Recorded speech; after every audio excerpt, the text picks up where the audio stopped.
What's up, everyone? Welcome back to the next segment of the second quarter. I'm your co-host, Dalton Carty. I'm Jacob Eichenlaub, and we're going to be going over our college football playoff recap in this one.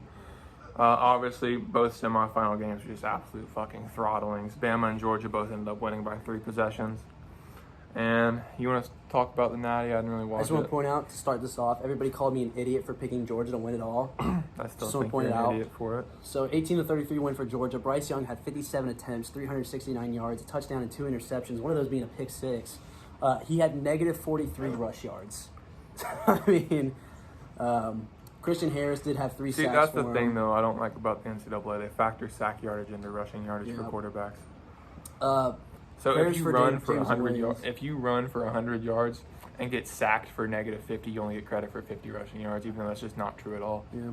So praise for J-Mo, tearing his ACL in that game. If they had him, it might have been a little bit different. Stetson Bennett, though, 224 yards, 2 touchdowns. Zamir White and James Cook combined for 161 yards rushing. Pickens had the most receiving yards on Georgia's offense, despite only having 1 catch for 52 yards. Brock Bowers is the best tight end in college football.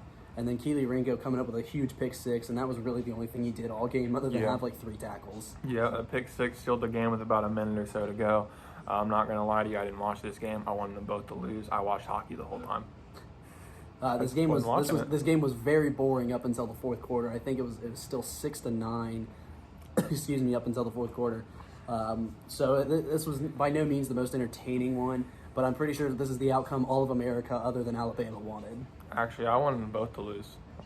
I know it's not possible. It's not possible, but I wanted them both to lose.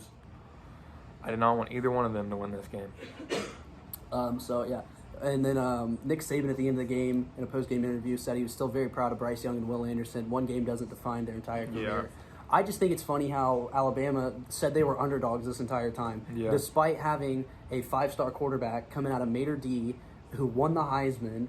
You're not underdogs. You're the number 1 seed. Well, you were ranked number 1. Though, they were not favored in this game. They were technically the underdogs this game.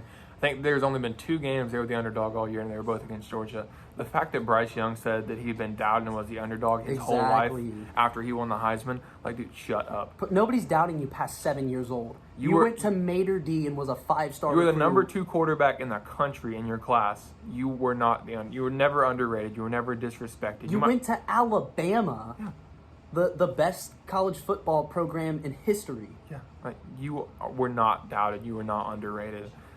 I feel like the only people that said and then he wins the Heisman. Yeah. He's like, you weren't doubted. You weren't underrated. You're not the underdog. You're not the underdog.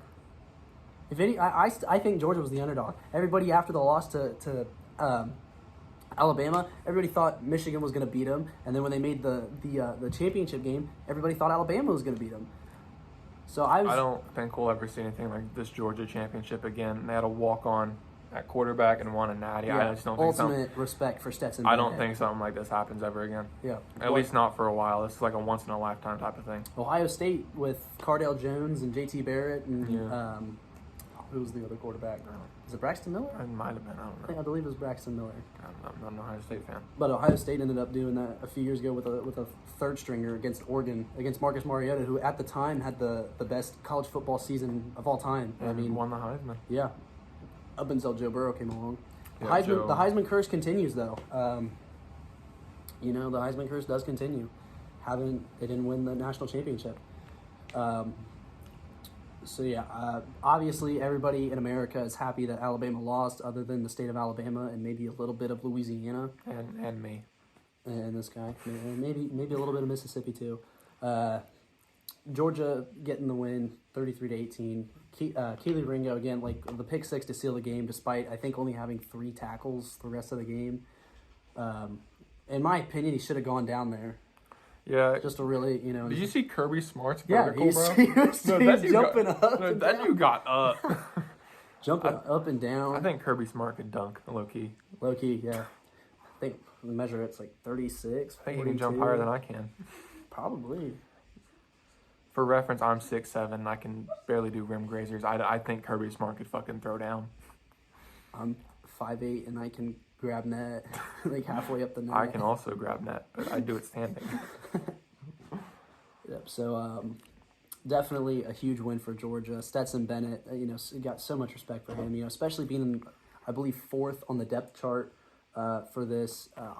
In my opinion, I thought they should have started JT Daniels. So props to Stetson Bennett for proving me wrong. Props to Kirby Smart and the offensive coordinator and the quarterback's coach for making that decision to stick with Stetson Bennett and believing that he was the guy, because in the end he was the guy. He was the guy. He played really well in the Natty. Played really well in the semifinals. The only bad game of the year was against Bama in the SEC title game. Mm-hmm. So, Georgia definitely they're gonna have bragging rights for the next year. Yeah. Even despite probably in the early rankings they've been ranked third. Yeah. Bama's number 1 in the way too early top 25. And then Ohio State's number 2, Georgia's number 3, and then Texas A&M is shot up there. Well, they do have the number 1 recruiting class in the country at the moment. Mm-hmm. I And that's why I believe they're projected to get like another top 5 recruit to commit on the next phase of signing day. So imagine if they had got Quinn Ewers to commit there. Speaking of transfer. Yeah. Texas, I still don't think they're going to be good. I don't think so either. Texas needs more. I think with their quarterback being shipped out this year to the NFL draft and Quinn Ewers being moved in, I think this was just so he could get on the field as soon as possible in his home state. I don't think it's just that. I think he just went to Ohio State because they gave him $1 million. Yeah, made $1 million and then left. That's what I would have done. I mean, yeah, I'm not going to lie. I don't blame him. If you're offering me $1 million in NIL deals, I'll come. Then fucking decommit, transfer the next year.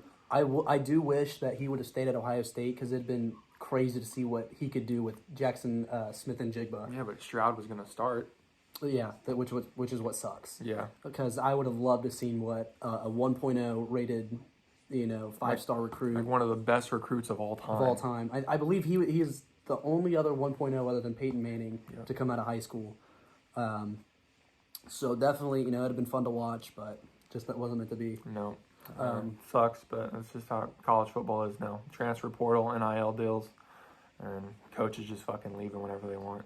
And then I believe next week we're going to talk about some of those transfers, actually. Yeah. We'll probably talk about some transfers. We also might do our award predictions for the NFL season. Mm-hmm. So that'll probably conclude this segment, and then we're going to come back finally for our contenders and pretenders in the playoffs. So we'll see you guys.